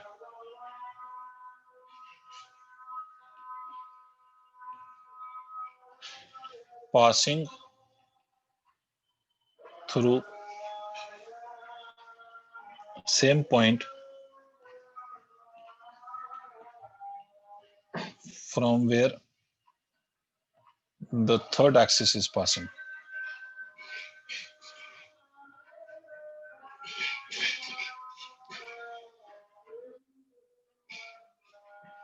sir मेरा वो पिछले वाले में एक क्वेश्चन था वो पैरेलल एक्सिस थ्योरम में सर आपने बोला कि वो सर आपने बोला कि हम उसका मोमेंट ऑफ इनर्शिया पैरेलल वो हो और वो बॉडी के बाहर भी हो सकता है, तो हम उसे वहां पे रोटेट कैसे करेंगे अगर बाहर होगा? नहीं, बॉडी के बाहर होने का मतलब मैं आपको कभी फुर्सत में समझा दूंगा, अभी इसको नोट कर लो या अभी बता देता हूँ कि मैंने उसमें क्या कहना चाहा है। सर डेफिनेशन में समझ के बाद मैं सोच रहा हूँ कि अगर कोई चीज नहीं मैं समझा दूंगा, अभी इसको पहले नोट कर लेने दो सबको, क्योंकि I will have to erase this to give you example for what you are asking. उसको समझाने के लिए मुझे एक एग्जांपल देना पड़ेगा जिसके लिए मुझे ये स्क्रीन खाली चाहिए। आंसर ओके, परपेंडिकुलर एक्सिस अगर थ्योरम अगर आपको समझ में आ गया तो इसके एग्जांपल अब मैं नेक्स्ट क्लास में कराऊंगा, बट मैं इन मीनवाइल मैं हर्षित का डाउट क्लियर कर दूं। देखो हर्षित, अगर मान लो मैं तुमसे ये कहूं कि यहीं पर बना देता हूं छोटे से पोर्शन में, अगर तुम ये देखो ये एक अरेंजमेंट है ना, ये रॉड का एक अरेंजमेंट है, एल शेप्ड रॉड है, ठीक है हर्षित? अगर मैं आपसे कहूं कि इस वाले पार्ट ऑफ द रॉड का, इस वाले पार्ट ऑफ द रॉड का मोमेंट ऑफ इनर्शिया इस एक्सिस के अबाउट निकालो, कैसे करो? ये जो रॉड है ना, ये वाला पोर्शन, इसका मोमेंट ऑफ इनर्शिया इस एक्सिस के अबाउट निकालना है, तो ये पूरा एक ही बॉडी, यस सर। बट इसको दो रॉड में ब्रेक कर सकते हो। हाँ सर। तो इसका मोमेंट ऑफ इनर्शिया इसके सेंटर पे निकाल लो, ठीक है, वो ml²/12 पता है। तो ये और ये वाली एक्सिस पैरेलल हो जाएगी, तो इसमें पैरेलल एक्सिस थ्योरम लगा सकते हो या नहीं हर्षित? लेकिन उसका सेंटर ऑफ मास से तो पास करना चाहिए। मेरी बात सुन, कौन पास होना चाहिए सेंटर मास से? हाँ, ये एक्सिस ऑफ रोटेशन। नहीं, एक्सिस ऑफ रोटेशन ऐसा बोला है मैंने? ऐसा बोला है कहीं पर? नहीं सर, मतलब centre of mass it's parallel axis में तो होनी चाहिए ना फिर। क्या होना चाहिए? सर जो पैरेलल एक्सिस थ्योरम है उसमें जो हमारी एक्सिस ऑफ रोटेशन है वो तो सेंटर ऑफ मास से पास करनी चाहिए ना। ऐसा मैंने कहां पर बोला है? कहीं पर मैंने रोटेशन, एक्सिस ऑफ रोटेशन का नाम लिया है या कहीं पर मैंने बोला है? नहीं ऐसा बिल्कुल नहीं, आप गलत समझ रहे हैं। मैंने ये गलत बोला है, हाँ मैंने ये बोला है कि the moment of inertia of a body, if you know about it's centre of mass, so you can find the moment of inertia of the same body about any general axis which is parallel to the axis passing through the center of mass। ये बोला है मैंने। Yes, axis of rotation कहीं पर भी हो सकता है, I don't care about that, समझ रहे हैं? Okay sir. अब जैसे इस पार्ट ऑफ द रॉड का मोमेंट ऑफ इनर्शिया मुझे इसके सेंटर ऑफ मास के अबाउट पता है, और मैं इसका मोमेंट ऑफ इनर्शिया इसी का मोमेंट ऑफ इनर्शिया इसके अबाउट निकालना चाहता हूं, तो इन दोनों में मैं पैरेलल एक्सिस थ्योरम लगा सकता हूं। जी सर। है ना? बट ये याद रखिए कि ये वाली जो एक्सिस है, it is not in this rod, ये इस रॉड में तो नहीं है, ये तो इस पार्ट ऑफ द रॉड में है। तो ये कहने का मेरे मतलब है। ओके सर, समझ गया। ठीक है, तो चलिए भाई आज इतना ही, नेक्स्ट क्लास में बात करते हैं। Thank you sir.